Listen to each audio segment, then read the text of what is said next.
karena ibu pikir ini kelinci ini adalah binatang yang bisa diambil manfaat dagingnya. Ya, jadi dia juga untuk wasilah pengobatan. Jadi ini ibu pikir ini lebih bermanfaat buat manusia. Jadi ibu lebih condong ke kelinci ya. Maksudnya kelinci pedaging ya, bukan kelinci hias.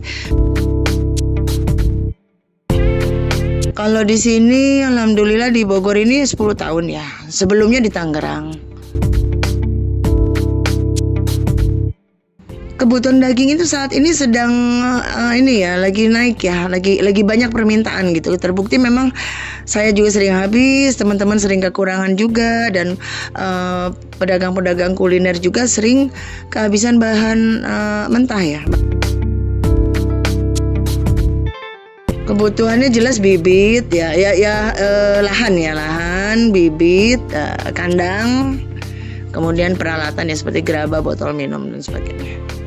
Dari awal itu saya ternak bibitnya tuh jenisnya Haikol sama hybrid. Itu Haikol termasuk jenis pedaging unggulan yang masih jarang di Indonesia waktu itu. Karena masuk Indonesia tahun 2013 kalau nggak salah, insya Allah saya tahun 2014an itu saya udah punya. Jadi masih agak jarang yang punya, dan kebenaran saya ngembangin ini alhamdulillah ya bisa nyebar ke daerah Jawa terutama. Pemberiannya itu tergantung sama peternak ya. Kita tergantung kepiawaian dari peternaknya sendiri ya handalnya itu. Tapi kalau standarnya ya makannya pelet sama hijauan itu aja. Kalau saya kasih pemberian pakan untuk pelet itu cuma 1 kali malam aja. Beneran saya itu orang yang nggak tega nyuntik ya, peternak yang dibilang penakut, sebenarnya bukan takut, nggak tegaan gitu. Belajar nyuntik, cuman waktu itu pernah ada trauma. Jadi saya ngobatin semua penyakit kelinci ini dengan obat-obat manusia, gitu. Karena sebenarnya saya juga sempat private sama teman-teman yang dokter hewan. Sebenarnya faktor kebersihan itu sangat penting ya.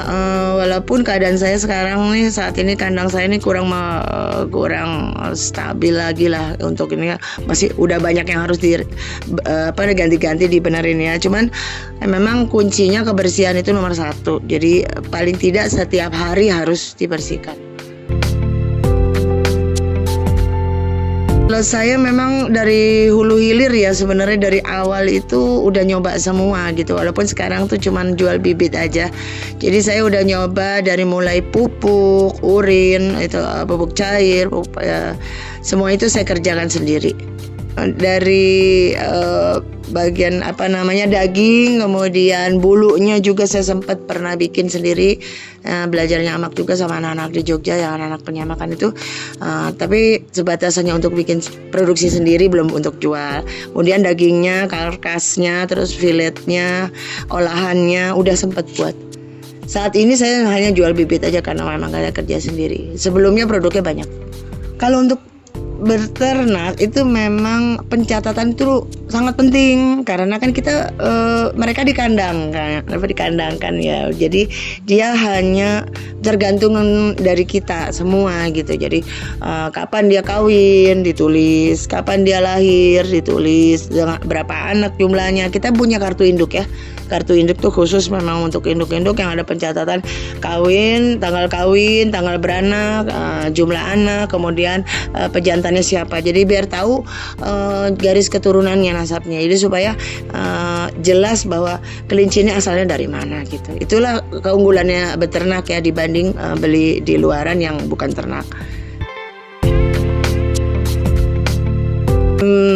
Kalau saya bilang kelinci ini sangat potensial ya untuk ketahanan pangan ya, karena dia tuh sumber gizi buat rakyat Indonesia tuh yang termasuk mudah didapat dan tidak mengeluarkan biaya besar kalau memang mau. Kita sosialisasinya dari pemerintah tuh kurang. Jadi banyak orang yang masih belum begitu kenal. Padahal dagingnya itu dari data sumber gizi ya, saya punya fotokopiannya. Itu dari semua hewan ternak dia itu paling atas. Dari nilai gizinya, kemudian nutrisinya paling bagus, kolesterol lemaknya paling rendah, kemudian bisa jadi wasilah terapi beberapa penyakit. Memang itu secara ilmiah ada gitu ya.